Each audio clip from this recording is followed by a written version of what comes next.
What's up? What's up? What's up? What's up? It's your boy John Q coming back at you with another one. Hope everyone is doing well on this hot day. Hope you're staying hydrated and cool. Well, if you don't know by now, I'm not your average YouTuber who makes videos for a living. I'm just a lover of PEVs and I enjoy sharing my videos and using them for my own personal therapy. Well, today's video is dedicated to my love of fishing. I recently watched a few videos about cast net fishing, and since the cast nets are pretty cheap, I thought I would give it a try by visiting a local lake on my Dualtron X2. Before I go any further, let me go ahead and give you guys the spoiler. I didn't get any video of me casting my net because the water was littered with debris, making it impossible for me to cast my net without destroying it. However, I did manage to cast my net a few times, and let's just say I need a lot of practice. I mean, it's been a while since I dropped a video for you guys. You know, I ride almost every day, but I just don't always take my camera with me. Well, since I'm here, let me give you guys an update about what's been happening in John Q's PEV world. Well, you guys know I love riding hyper scooters. Beyond the shadow of a doubt. Love it. But I've been mixing it up here a little bit here lately with my longboarding experience or my escape experience with my Tramper Big Buy and the Ace-Deck Next Z1. You know, also another bit of news, I've been working on a project with the Wolf Warrior, which is almost complete. You know, I decided after being issued a challenge by Wide Rides to install the Tronic 250s on the Wolf Warrior.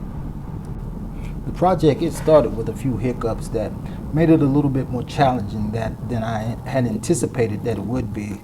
So I ended up having to purchase 2 new motors and tires. You know, and special shout out to Wide Rides and Voro Motors. I purchased the motors from Voro, and the tires, I purchased them from Wide Rides.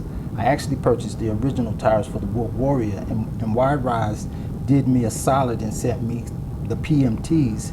And this was my first time changing the tires on the Wolf Warrior.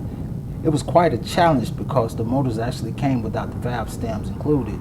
And it was quite difficult to pull them through without damaging the valve stem. You know, I damaged quite a few of them before I ended up realizing that the best route would be to just put an inner tube inside my tubeless PMTs. And they actually look pretty good. Okay, another piece of good news. It looks like I will finally be getting my long-awaited Rion Apex. I don't have a specific date yet, but Rion Motors have been making impressive moves lately with the addition of Matt Hoover, the CEO of Leo PEV, and a group of engineers, designers, and investors that are all working towards making the Rion Apex a production model, and it sounds like everything is on schedule to start real soon, where all the people who have been waiting will get their order fulfilled. And that is exciting news because that has been the flagship dream hyper scooter that I've always wanted to obtain. And since I purchased it, I've been patiently waiting. I've been listening to the naysayers and all the individuals who have been complaining, but I have held in and held strong and put my trust in the process, and now it looks like it's finally coming to fruition. An official Apex Hyper Scooter group has been started on Facebook, and the CEO Matt Hoover has been very actively communicating with all their members who were invited to the group. More than likely, those members are probably people like myself who've been waiting and anticipating the delivery of their Rion that they purchased some time ago. So this is great news, and I'm happy for Rion Motors because there's nothing else on the market, as far as I'm concerned, that can top the engineering and the quality of the build of Rion's hyper scooter, and I'm almost willing to guarantee that any type of PEV that comes out of Rion Motors now will be top notch with details on quality and and stability and engineering that's out of this world. And as I've mentioned in a few other videos, the Apex will pretty much be my very last hyper scooter. I mean, in this hobby, for me, I mean, there comes a time whenever I have to realize that I've reached the pinnacle of the experience that I'm seeking, the climax of everything that I personally seek in a PEV experience. And I feel like, you know, the specs of the Apex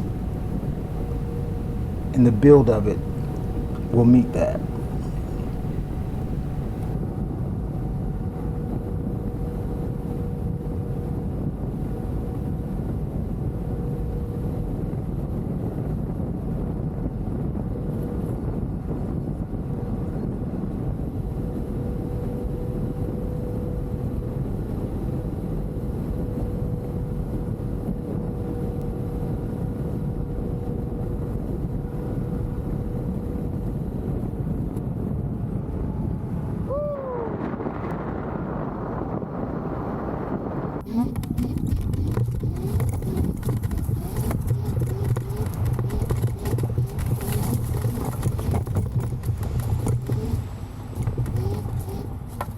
Whoa, now this is what you call backwoods adventure right here.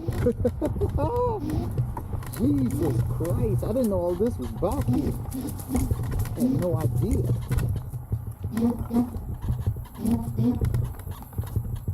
Jesus. And if you are a fisherman, all fishermen know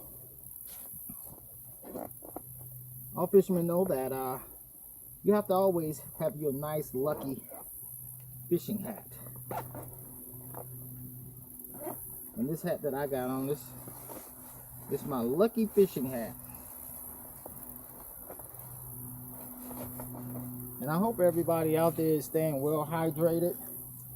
I got me some water here in my little bag so that I can make sure I stay well hydrated. But I'm glad I have my camera on also, because if by chance they and oh, these worms I've had for probably about 3 weeks from the last time I went fishing. I put them in one of my small refrigerators, and wow, they just produce more worms. And so I put a little bit more I put a little bit more dirt in there that's compatible for good worm growth, and they just kept growing. And on my little bag here in the back, and I'll show you guys my hookup a little bit later. Right now I just want to get my pole in the water and see what's out here in this mysterious looking water. I'm not comfortable with throwing my casting net out there yet, because I don't know what's at the bottom. I don't know what's lurking around at the bottom of this place as far as debris is concerned. But this little spot, I had no idea it was back here, and I like the fact, I thought I was preparing to just fish beside the road until I seen that I had a path that I could turn off and come down into. Well, one thing that I learned is that casting that net is not as easy as it looks.